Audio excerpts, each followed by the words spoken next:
आपने कभी महसूस किया है कि ईंट और पत्थर से बना घर कभी कभी रणभूमि बन जाता है, जहाँ हर दिन शब्दों के बाण चलते हैं और मन शांति के लिए तरसता है।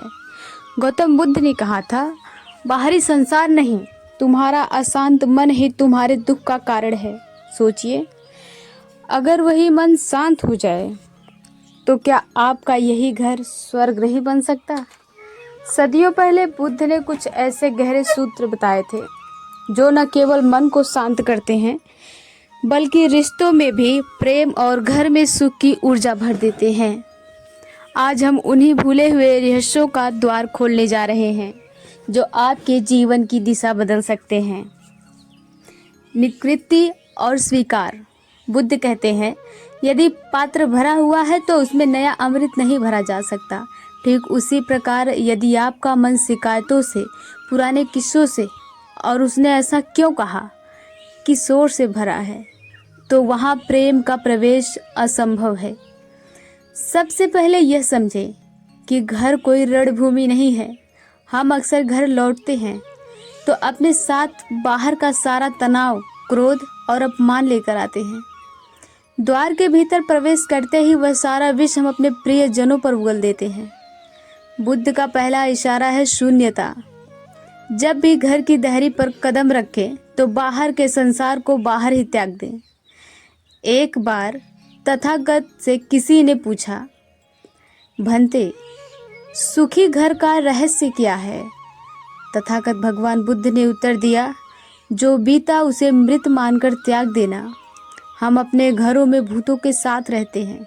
नहीं, वह भूत नहीं जो डराते हैं, बल्कि वह भूत जो अतीत है। 10 साल पहले तुमने यह किया था, उस दिन तुमने मेरा अपमान किया था। जब तक आप इन मरे हुए पलों को ढोते रहेंगे, घर शमशान बना रहेगा।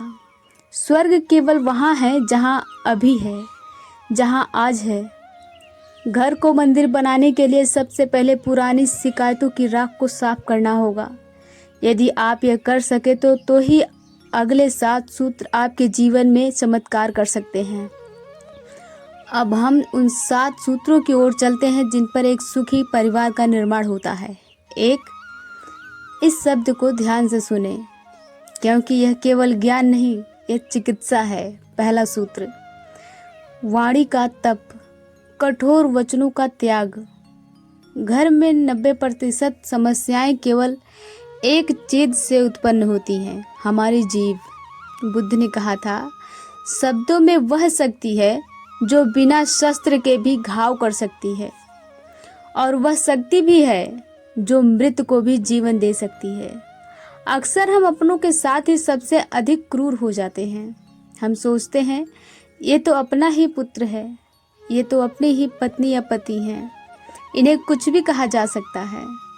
हम अपमानजनक शब्दों का प्रयोग करते हैं, हम ताने मारते हैं।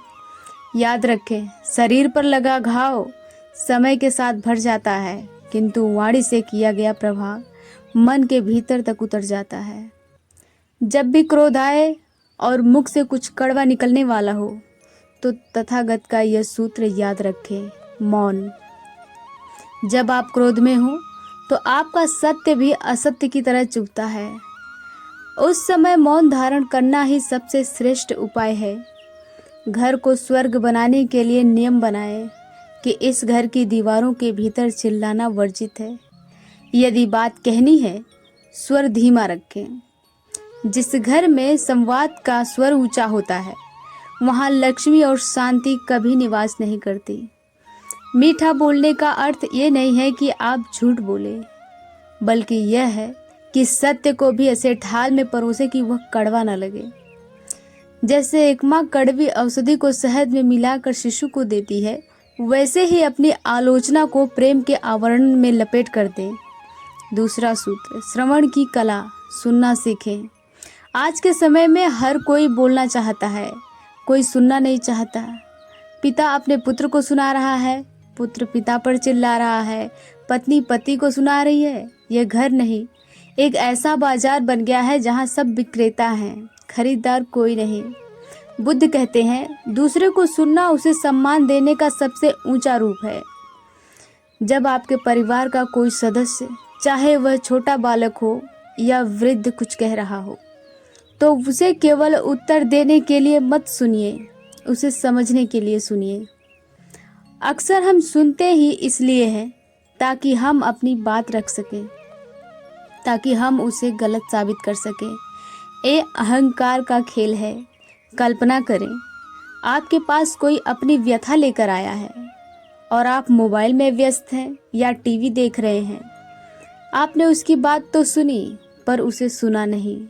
इससे उसके मन में एक ग्रंथि बन जाती है कि मेरा कोई महत्व नहीं, और यही छोटी छोटी ग्रंथियां आगे चलकर विशाल नफरत का रूप ले लेती हैं।